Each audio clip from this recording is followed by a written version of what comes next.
সুশৃঙ্খলতার সাথে খুব সুন্দরভাবে রাজু স্মারক ভাস্কর্য হয়ে আপনারা যে রমনাকালী মন্দিরে আমরা এসে আমরা যে এত সুন্দর একটি পরিসমাপ্তি করতে পারছি এর জন্য আপনাদের ধন্যবাদ এবং কৃতজ্ঞতা। এবং যে বাংলাদেশের বাংলাদেশ সমৃদ্ধ জাগরণ জোট, যে জোট বাংলাদেশের যে বিভিন্ন সংগঠনের যে একটি জোট এবং সেই সংগঠনগুলোকে বিশেষভাবে তার নাম উল্লেখ করে অ্যাডভোকেট সুমন কুমার রায় ধন্যবাদ দিয়েছেন। আমি আর পুনরায় তাদের নাম উল্লেখ করলাম না, তাদের সবাইকে সকল সংগঠনকে আমি ধন্যবাদ এবং কৃতজ্ঞতা জানাচ্ছি এবং তাদের অংশগ্রহণে এই অনুষ্ঠানটি অসাধারণ এবং সাফল্যমণ্ডিত হয়েছে।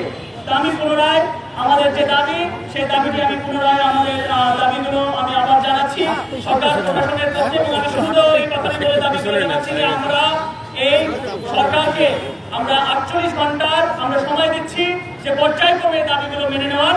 এই 48 ঘন্টার সময় পরবর্তী আমাদের পরবর্তী কর্মসূচি থাকবে এবং সেই দাবিগুলোর আমরা শুরুতেই দাবি 1 দ্রুত নিরপেক্ষ তদন্ত, দীপুচন্দ্র দাস হত্যাকাণ্ডের তদন্তে কোনো রাজনৈতিক বা প্রভাবশালী মহলের হস্তক্ষেপ যেন না থাকে সে লক্ষ্যে স্বাধীন ও নিরপেক্ষ জুডিশিয়াল তদন্ত কমিটি গঠন করতে হবে।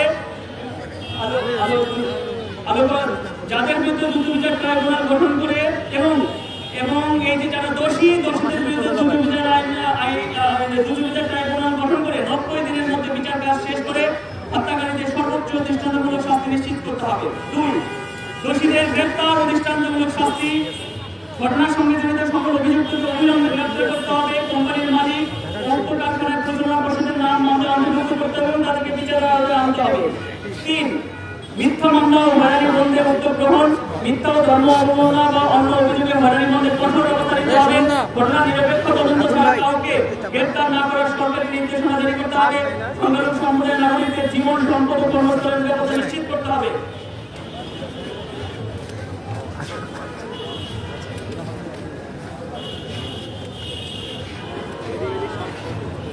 ধর্মীয় বিদ্বেষ ও সহিংসতা প্রতিরোধে কার্যকর ব্যবস্থা নিতে হবে। ধর্মীয় অনুভূতি বা মব ভায়োলেন্সের অজুহাতে কেউ আইন হাতে তুলে দিলে তার বিরুদ্ধে কঠোর আইনগত পদক্ষেপ গ্রহণ করতে হবে। কোন ব্যক্তি মব ভায়োলেন্সের মাধ্যমে জানমালের ক্ষতি করলে তার সম্পত্তি বাজেয়াপ্ত করে বিধান প্রণয়ন করতে হবে। 4 দীপু দাসের পরিবারকে ক্ষতিপূরণ নিরাপত্তা প্রদান করতে হবে। দীপু দাসের পরিবারকে সরকারের পক্ষ থেকে ক্ষতিপূরণ ও আর্থিক সহায়তা দিতে হবে। উক্ত কারখানার মালিক কর্তৃক দীপুচন্দ্র দাসের পরিবারকে ন্যূনতম 2 কোটি টাকা ক্ষতিপূরণ প্রদান করতে হবে এবং দীপুচন্দ্র দাসের পরিবারের সদস্যদের সরকারি চাকরির ব্যবস্থা করতে হবে এবং পরিবারের সদস্যদের নিরাপত্তা নিশ্চিত করতে হবে। 5 প্রশাসনিক জবাবদিহিতা, ঘটনার আগে ও পরে দায়িত্ব পালনের ক্ষেত্রে পুলিশ ও প্রশাসনের ভূমিকা তদন্ত করতে হবে। গাফিলতির প্রমাণ মিললে সংশ্লিষ্ট কর্মকর্তাদের বিরুদ্ধে ব্যবস্থা নিতে হবে।